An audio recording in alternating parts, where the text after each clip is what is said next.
all of a sudden, in the past week and a half, 2 weeks, on Twitter, I noticed that a lot of people were sending me the clip of your debut on Monday Night Raw, you and Bobby Heenan embracing in the ring.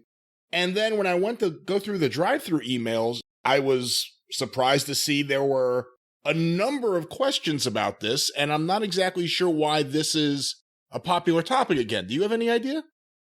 No, but I've seen the same thing on my Twitter, and it was today. As a matter of fact, I just watched the clip again because you had mentioned the same thing. It's not an anniversary. It was in July. You can tell because I'm sweating like a whore in church.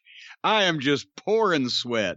But it's not an anniversary. It was in July of 1993. There's no newsworthy event that would have been surrounding this particular show or clip or whatever. It's just people started passing it around again. And we've talked about it, previously on the program, but it has been a while. And if you aren't subscribing to the Patreon or really doing the deep dive on the YouTube channel, some folks may not have heard all the stories, but I don't know why it's been circulating like this. It's just all of a sudden, past couple of weeks. Well, like I said, we got a ton of questions and a lot on Twitter, too. So just to sum everything up, let's talk about what you remember about this, what you remember about making the deal to go into the World Wrestling Federation. What I remember about this, like I've just awoken from a coma, and this is, oh, golly, I remember when I hugged Bobby Heenan on national television. It was a big deal for a number of reasons. You were the guy. I mean, I think I remember in the Observer, the headline was, "Hell has frozen over again." Lawler froze it first. That's right. So this was hell freezing over a second time. And you had been pretty vocal about your thoughts about WWF for a number of years. Beyond that, it's a big deal because it is you and Bobby Heenan together on air, two guys who are widely considered 1 and 2 of the greatest managers of all time. And then there was another part in there in that while they had acknowledged that Jerry Lawler was the king of wrestling in Memphis, they didn't go so far as to actually name the promotion. Smoky Mountain Wrestling was the first time in their modern national TV run that they had acknowledged another promotion and indicated that the Heavenly Bodies were from there and I was from there and we were doing. Then that led to the Rock and Roll coming in, Smoky Mountain title being defended, just to show that I was getting publicity. Getting publicity, son, is what I was doing. They didn't just acknowledge it. Vince said it, which was it's awkward to hear him. Yeah. Oh, he's from Smoky Mountain Wrestling. Yeah. What do you know about that, mister? Yeah, well, what in the world? But anyway, and I don't know how, I was just going to talk about this particular interview segment, but since you led with such a sweeping essay question on what led to me, we've told this story recently. They can go to the YouTube. As far as I had been contacted in Knoxville by Bruce Pritchard. I was managing Dr. Tom at the time, and Stan had just retired. Wonderful timing on his part. And Jimmy Del Rey, beautiful timing on his part, had just come from Florida to take his place. And we had sent Bruce a tape, and I've told that story before, et cetera, with his dad of us, ribbing him, but he played it for other people, apparently. And that is the period of time when Jerry Jarrett was up there. It had already brought Lawler, so there was a precedent for freezing hell. But they needed an American spokesperson, as we later phrased it, for Yokozuna. That's when Vince was earnestly wanting to build Lex Luger as the next Hulk Hogan. The conversation, I believe, probably between Bruce and I happened probably the week after the 4th of July when Luger had body slammed Yokozuna, or hip tossed him. It was really just a hip toss on the deck of the Intrepid in the big deal to kick off that SummerSlam 93 angle. So, and I've said this before with all respect to Mr. Fuji, who was a great wrestler for years and drew huge money out in San Francisco and was a tag team champion in the WWF, etc. But you can't make the case he was a good interview for a main event world championship match at WrestleMania for your new project that wants to be the next Hulk Hogan. I mean, my God, the Lincoln Douglas debates couldn't have made Lex Luger the next fucking Hulk Hogan. So that's not even a knock on Fuji, but they needed an interview. And somehow in that exchange I had with Bruce, Vince had actually seen, or somebody had called his attention to a tape of me. And we got to do this. And they knew, Bruce knew, because he'd known me since Houston, that I would not come instead of Smoky Mountain, or I wouldn't come without the Heavenly Bodies or that's how they pitched it to me. Bruce called and said, hey, do you and the Bodies want to make some shots? We're short on tag teams. Maybe do it Raw and work with the Steiners at SummerSlam. Oh, all right. New Rick and Scott from WCW. That'd be a great match. I said, can we acknowledge Smoky Mountain Wrestling? Can there be, an acknowledgement here and some type of, oh, yes.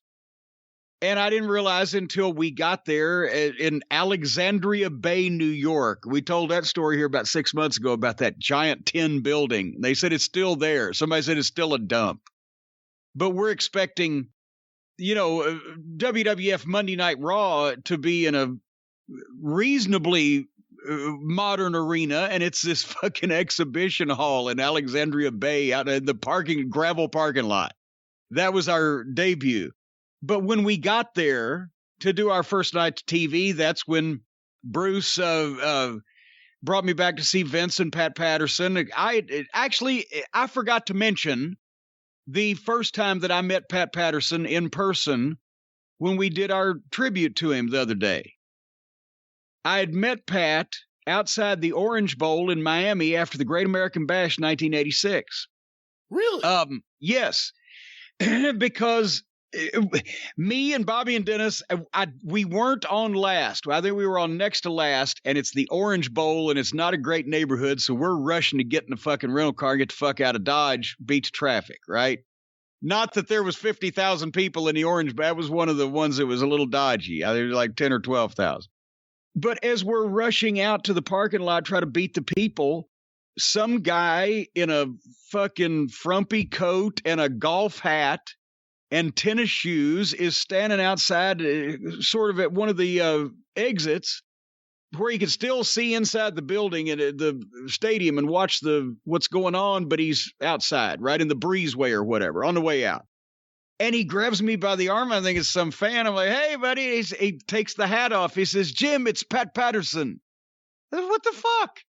And he had come to check out what was going on. He may have had a residence down there. Almost everybody did. Vince did. Everybody had some place in Florida that they stayed part-time or whatever. But for whatever reason, he was in Miami. He was checking, and he gave me the, shh, don't tell anybody. I said, I won't. He said, I just want to tell you I love you guys. I really enjoy your work. You and the boys, you're fantastic. And I'm not saying this now, right? Because if I really wouldn't put myself over, I'd have thought to say this when we were talking about him the other day. But he said, I know you got to go. I just wanted to say hello. Maybe we work together some. That was Pat, right? Maybe we'll work together sometime. He just wanted to let me know as one of the boys that, they liked what we were doing. And this was after we had, talked to Vince that time and decided against going anywhere, and Tully's friend had stooged us off for going to New York to have the meeting to begin with. And beyond you could see why Pat Patterson would love the Midnight Express. Well, it was like the closest thing to watching him and Stevens, I guess, at that point in time. In that era, yeah, for sure. Yeah. So, but anyway, that's the first time I met him. Anyway, so I went back, and we had met Vince, obviously, earlier in 86 also. But we go back to talk to Vince and Pat in Alexandria Bay, New York at Raw, since I digressed way long ago. And that's when they set me down and said, well, we wondered if you'd mind doing something else for us. Well, what? Of course, yeah. What? And that's when they hit me with the American spokesperson thing for Yokozuna. And they kind of beat around the bush also, because Fuji was a very valued employee at trying to say, he's been with the company forever, and this is the way we started it out. But now we got to do something to really juice up Luger as much as possible in this rivalry, because Vince did legitimately fully intend at that point that Lex Luger would be the guy that beat Yokozuna eventually. Even then, I come to find out he wasn't going to do it at SummerSlam. He was going to stretch it out. But at that point, it wasn't common for them to tell, especially me coming in. I assumed until I found out like a week beforehand that Luger was going to win SummerSlam. Because I thought, with this fucking build, he'll look like a plate full of piss. I even said that one time. He'll look like a plate full of piss if he doesn't. And he didn't, and he did. But I said, okay, and that was the point of it, is Bruce had kind of clued him in that if they pitched me and the Bodies coming up together, acknowledging Smoky Mountain, that then I would agree to do the thing, to come to begin with, and do the thing with Yoko, which is what happened. So then I had only in passing a couple of times had a chance in a couple of hotel lobbies to ever speak to Bobby Heenan before, because we had never worked in the same place. And not only that, but the only time that he ever appeared in Memphis that I was there was the first night with him and Bockwinkel, and I was just a photographer at that point and wasn't, poking around the goddamn, on the debut night of the AWA relationship. And those guys are back there. Jerry Jarrett and Vern Gagne are sitting over in a corner. I'm not going to be fucking running around introducing myself to everybody. That's before this handshake business came up. So we never got a chance to work together or even have a long conversation. So as soon as we got together that afternoon in the back in the building, it was the same thing as Percy Pringle, though. It was like we'd known each other and we could talk about each other and things we had done because we were such wrestling fans. Of course, Bobby was the first manager I ever saw on the first wrestling TV show I ever saw. I researched many of my repertoire from Bobby, and just the way to be a chicken shit weasel heel manager. I saw it, how it was done, so I would do things that I would think Bobby would do, even if I'd never seen him do them. Because he was the blueprint, right?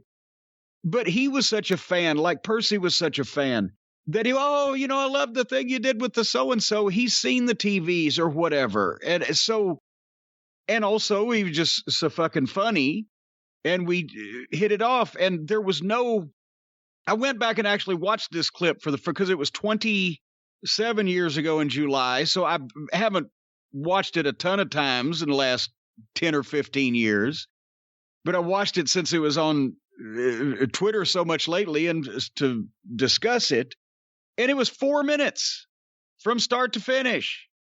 And the premise of the whole thing was Pat was the guy who would lay stuff out for you on television in those days. Obviously, not every single match. They had some other agents, but I mean the creative, like the promos. This was an interview. So Pat just said, Bobby, when you see Jim coming, because that was still in the days when, and there's some validity to it, I had never been on WWF television, even though I'd been on national TV for Crockett for years and years. I'd been off that for a couple years doing Smoky Mountain TV. And also there's the just WWF audience, which in Alexandria Bay, New York, I'll acquiesce to that. There were probably some of those people that had only seen WWF wrestling. So Pat just gave us the gist of it. We'll come up out of the commercial or wherever we came from. And JC, you start walking to the ring. I can't do Pat's accent through this whole thing now or it'll sound funny. But JC, you start walking to the ring. Bobby, you see him, you get excited. You guys are old friends, because he knew that if Bobby liked me, then Bobby had heat and had been there for years. People would dislike me because I was a heel prick companion of that no good Bobby Heenan's, obviously. Bobby picked up on the same thing. So that's all he had to say. Bobby, you see him. Oh, it's my old friend Jimmy. And you jump in the ring and you do the interview. That's the direction we got for it. And then, basically they didn't want to reveal me as being involved with Yokozuna until the following week. We were taping 2 shows that night. This was the first one, so they had me do the promo about the Heavenly Bodies.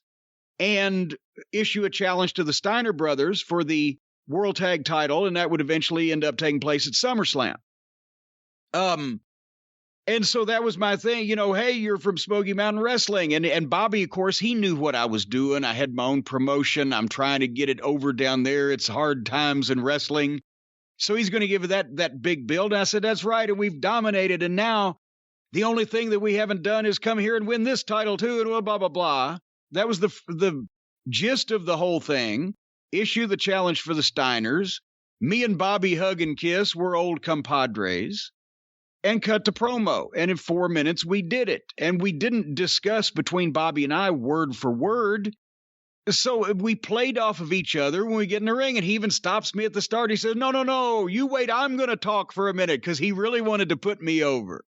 Because it wasn't like I was telling him, hey, Bobby, put me over. He wanted to. So he did it. He went into it that way. And then I'm doing the aw shucks thing because I'm being a heel too. You're too kind. I'm really so modest. And then we get to the meat of the matter, and then we get out of there, and Vince is shocked. And we weren't there for 20 minutes, and we didn't have scripted lines that we were bouncing off of each other. And that sometimes we'd talk over each other because that's what people do when they're fucking hooting and hollering because they've just run into each other again after a while. There was some flow and some naturalness to it rather than just this. We're reciting some material here. And since nobody had actually told us back in those days the words to say, even on Raw, that you didn't get that, we did what we would do. And just and I've said this before, I'm glad they shot me mostly from the waist up because you're going to be being hugged and put over on national TV by Bobby Heenan. I had a fucking stiffy. It was... that was great. For the childhood wrestling fan in me, can you imagine that this is the first manager that I saw on the first wrestling show I saw?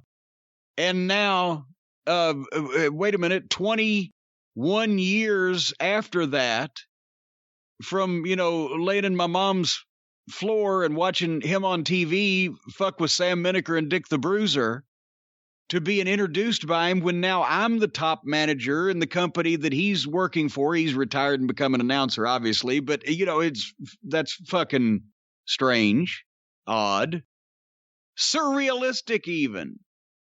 And boy, were you sweating. Oh my God, it was hotter than the fucking 8th level of hell in that building.